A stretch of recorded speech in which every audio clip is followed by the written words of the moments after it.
Muy buenas tardes para todos. Mi nombre es Jason David Ramírez Daza, estudiante de la Escuela de Ciencias Jurídicas y Políticas de la Universidad Nacional Abierta de Distancia. Actualmente me encuentro cursando el programa de Ciencias Políticas. El día de hoy vengo a explicar un tema muy importante sobre nuestro curso Teoría del Estado, y es sobre una de las lecturas de nuestras unidades. Y la lectura que tomé a mi elección fue Del Estado Absoluto al Estado Constitucional de Benjamin González Alonso. Entonces, el día de hoy hablaremos claramente sobre las características que nos aporta este libro respecto a las ideas principales y el pensamiento sobre el Estado que este gran eh, orador, pero a la vez escritor, nos dio, ¿sí? Reconoceremos esas ideas principales y reconoceremos esos temas que él nos quiere hablar. Bueno, en primer lugar, vamos a reconocer qué es el Estado absolutista y el Estado constitucional. Y él hace una alusión muy importante sobre la transición del feudalismo al capitalismo, que él también lo compara con del Estado absoluto al Estado constitucional, ¿sí? Hoy en día podemos ver que el Estado absoluto ha cambiado bastante al Estado constitucional, y que el Estado constitucional lo podemos ver en muchos estados, que lo podemos comparar con el capitalismo, que muchos estados en la actualidad son niveles capitalistas, ¿sí? Podemos saber que el Estado absolutista, el poder era absoluto en una persona. En el Estado constitucional cambia esa situación o cambia ese rol, ¿sí? Pero para dar inicio a nuestro tema, iniciaremos hablando como él lo nos manifestaba en su libro sobre el Estado constitucional, ¿sí? ¿Qué es el Estado constitucional? Es un tipo de organización trazada en una escuadra y en un cartabón, ¿sí? Que fue formulada por un proceso de acumulación. ¿Qué quiere decir? Que este fue un proceso de acumulación a un poder. En pocas palabras, el poder solo está en una persona que nosotros llamamos rey, ¿sí? Esa persona que es la encargada de dictaminar todas las leyes, de hacer su justicia a su manera, ¿sí? Pero también hablaremos de que no había una democracia, de que no habían unas elecciones. En el texto podemos encontrar frases alusivas, pero también pensamientos muy importantes sobre diferentes tipos de filósofos, donde encontramos un pensamiento que es algo muy importante, ¿sí? Que es el ser humano es sociable por naturaleza, ¿sí? Y muchas veces uno se pone a pensar, ¿el ser humano es sociable por naturaleza? Sí, porque él interactúa con diferentes de sus pares, porque existen diferentes de sus pares, ¿sí? Y eso lo hace que él actúe y sea sociable por naturaleza, ¿sí? Porque existen diferentes tipos de pares. También él nos manifiesta algo muy importante, que el ser humano por naturaleza es un ser político, pero que por naturaleza los convierte en seres desiguales entre sí. Muchas veces esta aclaración puede generar controversia, ¿sí? Porque unos van a decir, por culpa de la política es que existe la desigualdad, por culpa de tal cosa es que existe la desigualdad, ¿sí? Pero acá es que el ser humano es político por naturaleza porque es llamado a ser político, ¿sí? ¿Sí? Porque muchas veces la política crea diferencias, sí, puede ser, o sí, muchas veces las ha creado, diferencias políticas o sociales o económicas, ¿sí? Pero muchas veces esa política ha sido la solución a diferentes problemáticas a niveles sociales, económicos y culturales. De otra manera, él nos habla algo muy específico, y es que en una sociedad que era comprendida y se explicaba como una sociedad misma, como una sociedad estamental, ¿sí? Compuesta por un conjunto de corporaciones, ¿sí? Bueno, acá podemos hablar algo muy importante, que no existía en el Estado absoluto un Estado de derecho, que existía una desigualdad, ¿sí? ¿Por qué? Porque como sabemos, el rey era quien interponía las leyes a su manera. No habían esos tales derechos individuales, no lo sabían, ¿sí? Y se creaba esa desigualdad. No había una sociedad igual. De otra manera, tenemos que hablar sobre el poder divino.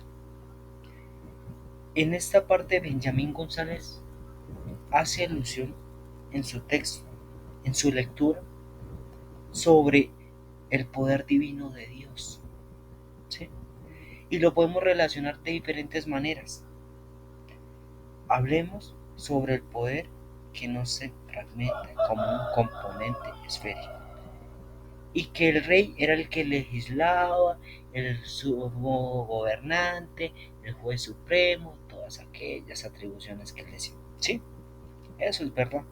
El rey tenía el poder, ese tipo de poder, pero que ese poder provenía de Dios, ¿sí? Que el rey tenía que darle cuentas únicamente a Dios, a nadie más, y que la población en general que tenía que rendirle cuentas era el rey, porque el rey era el gobernante, porque el rey era el juez, porque el rey era el legislador, era todo. De igual manera, en su libro Benjamín González nos dice y nos hace alusión de ese paso del Estado absolutista al Estado constitucional. El Estado constitucional ya cambia esa perspectiva, ¿sí? Cambia. Ya no va a ser solo el rey, sino va a ser el Estado y el pueblo, en este caso. Y podemos reconocer que el Estado constitucional realiza un pacto entre comunidad y el titular del poder, ¿sí? En este caso, que el poder y las leyes no van a quedar solo en una persona, y eso lo reconoceremos en una de sus tres características que él nos propondría, que es la soberanía, la división de poderes y los derechos individuales. La soberanía. Bueno, la soberanía anteriormente caía ante un rey, ante un soberano, pero en el caso del Estado constitucional cambia, ¿sí? Porque la decisión entre una soberanía caerá entre él, entre ustedes y entre yo. Así, va a caer así, entre nosotros. Y que va a estar representativo por un garante del servicio de la libertad y la igualdad entre los hombres. ¿Sí?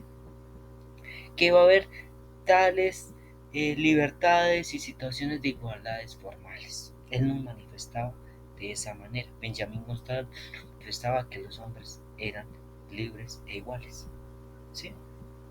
Que había una libertad. Pero de igual manera, él toma esa parte que para mí es la más importante, que es la separación de poderes. Algo que hoy en día lo podemos ver en los diferentes tipos de gobierno, que esa separación de poderes es que el poder no va a quedar solo en una persona, ¿sí? Que en el Estado constitucional el rey no va a existir, ¿sí? Que en el Estado constitucional va a existir una separación de poderes. Poderes tal como el poder ejecutivo, legislativo y judicial. Eso tengámoslo muy en claro. Va a existir esa separación de poderes. Que no va a quedar el poder en una sola persona.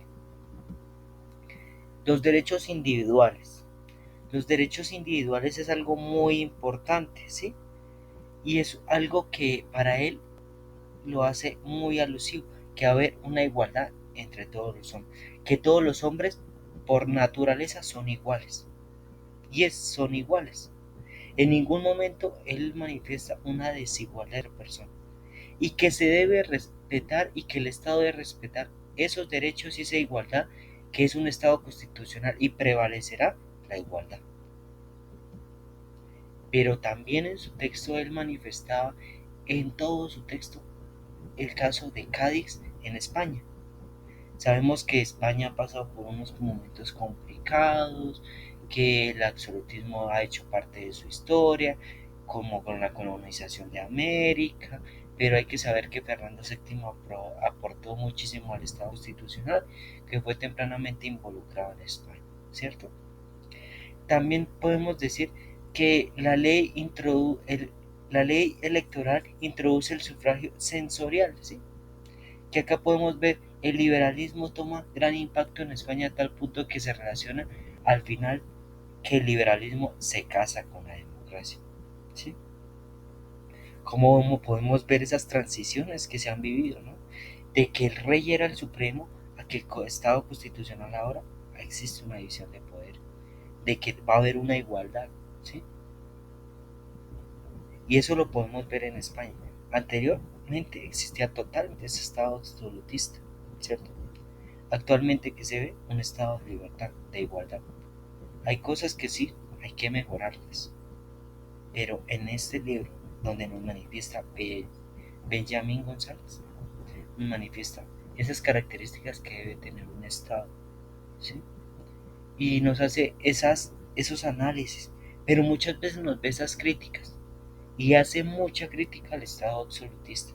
Muchos dirán que no, que él solo da su punto de vista, pero al analizarlos al detalle uno se da cuenta de que Benjamín González hace una fuerte y suficiente crítica a este tipo de Estado, pero que también el Estado constitucional presenta fallas, eso es verdad, porque hay que decir que el Estado constitucional es anti-aristócrata, ¿sí? Y que este es el génesis al Estado constitucional. Muchas gracias.